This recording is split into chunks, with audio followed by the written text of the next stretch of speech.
My name is Dean Scontris. I am running for Congress here in the 1st District as a Republican.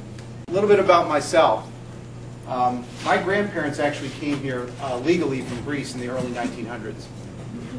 They came through Ellis Island, did it the right way, didn't have a dime on them, didn't speak the language, but they ended up opening 2 shoe stores in Old Orchard Beach.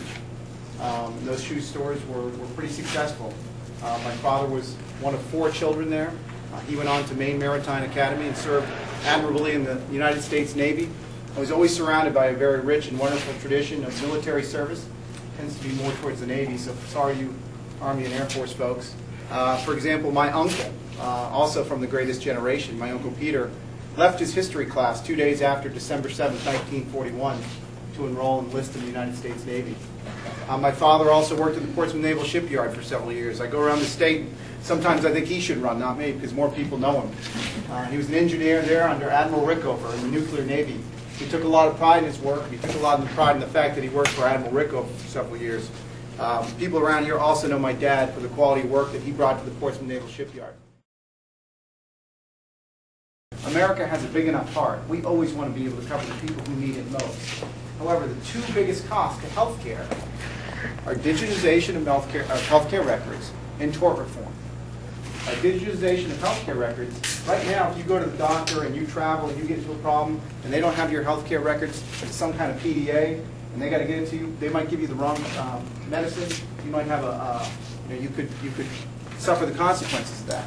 We get all of our healthcare records digitally put onto the hard drives and are able to communicate amongst different healthcare providers. You drive down the cost of healthcare significantly. More so, you actually increase the quality of the healthcare. People can be put into certain risk pools to know if they've got more inclined to get cancer or diabetes at a younger age, and you can begin treating them earlier. Digitization is a wonderful, wonderful idea that we've got to start to promote. The VA hospitals are actually well known across the country right now for Vista. Vista was an open source piece of code that was developed by some engineers, which is nothing more than a patient management application that's run on a computer system. So when a veteran comes through the front door, they know who he is, what medicine he needs, what room he should go into, and what doctor should take care of him. It's an open source piece of code. That means it's free. And guess what? $30 million in savings every year. And the VA is only using it. We're not using it in private practice. So I look at it and say, we can do it. We can actually do better in America. We are the entrepreneurial leader. We are the engineers. We are the talent here to actually do this the right way. So we see definitely a correlation between the reduction of taxes and the stimulation of business. And that's what the problem here is in Maine. Our taxes are so prohibitive. Living here on the border, people decide to stay in New Hampshire because it's tax-free. That's where they're going to open the businesses. So when you reduce taxes, it's proven. You increase tax revenues. I mean, Kennedy did it and Reagan did it. We've seen it again. So I think in Maine, if you look at the economy and having some experience in sort of the global economy, what I work in, and understanding that, yeah, I've been with small businesses too, and I've had to work for people who, they don't have a lot of money. You don't know where your next paycheck's going. But if we look at what the Democrats are threatening to do and moving more regulation, we're seeing business go other places. So we've got to reduce taxes. We've got to make it easier for businesses to do business here in the state of Maine. We'll stimulate the economy. We'll have some younger families moving in. You'll have a greater tax base as a result of it. Maine is actually the leading provider, or second leading provider, of cellulosic ethanol. Ethanol's got a very bad rate of return. In other words, you put more energy to burn it than you get out of it. Cellulosic ethanol comes from the byproducts of wood, and Maine happens to be sitting on a very large wood reserve. So not only can we, be the harbinger of a clean environment, we can actually bring businesses here.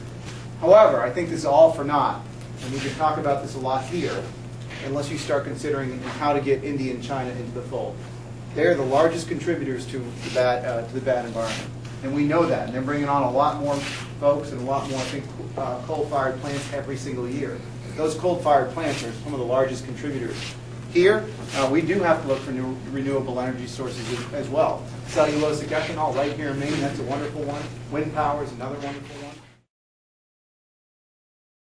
But I think there's one bipartisan plan that's out there that everybody can agree on, which is the Iraq Study Group. Lee Hamilton and James Baker, wonderful people. If you've been able to watch C-SPAN, they've defended the Iraq Study Group a couple times. And there were some milestones set forth in that Iraq Study Group, and we've heard about some of those milestones this week. One of which was if the commanders in the field ask for more troops or ask for the surge, you should give it to them. Second one was get engaged with Iran and Syria. And the third one was some political milestones for the Iraqi government.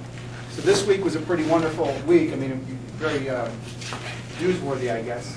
General Petraeus came back. I thought it interesting on Monday or Tuesday, New York Times said actually to resolve this conflict is that 68% of Americans put their trust in people like General Petraeus and Ryan Crocker. In other words, congressional approval rating is 18%. People trust people like General Petraeus. If we lose the ability to imagine what can happen here on our soil, we're back where we were 9, 10, 6 years ago.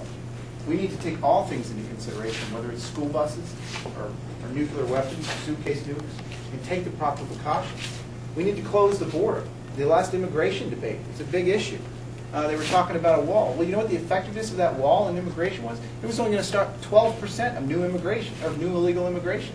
You need to have something that's a lot more effective than that. I mean, I sat through the debates last week, and one of the candidates suggested a new wall based upon technology that keeps out 85, 95% of the folks that want to try to come into this country illegally. So there's a whole lot of things we need to do, and I don't think the administration has taken a lot of the recommendations of the 9/11 Commission report into effect. But we're talking about a world where 6 people armed with the right weapons can do a lot of damage, and there's a lot of things we can do to close those gaps. So I've got children; they ride school buses. I'm very sensitive to that. And I'm getting involved. It's time we had more government of, by, and for the people. Just like Ronald Reagan said in 1966 when he decided to run. He was an outsider, and he saw a party in a country, in a city that was becoming consumed with establishment, career politicians who weren't making any effective change. I think it's time we look to some of the people from the rank and file to get involved, and that's really about my candidacy. Most specifically, I really do think we're at a very critical juncture, not only from a security perspective, but I've been in business. I've been in global technology for the last 15 years. And if we don't understand that Maine needs to compete against New Hampshire and Vermont, Maine now also has to compete against India and China. We are losing jobs to them. We can become an isolationist country, but we have to learn to compete within that new economy. As I said before, 14 countries in the EU are deregulating. They're lowering taxes, and they're taking our jobs, they're taking our investment. We need to learn that in this new global economy, as we see investment dollars flow out, for the first time, our economic superiority is really in the balance. I've worked for private businesses, and the government has imposed a lot of regulation upon investment. There was a wonderful story back in the early 90s about a guy who came over from Europe to start a company here because it had less regulation, lower taxes. Guess what? If he had to do that now, he'd do it in Europe. You need to consider not only national security, but where we are economically. And I think we need a business person to do that.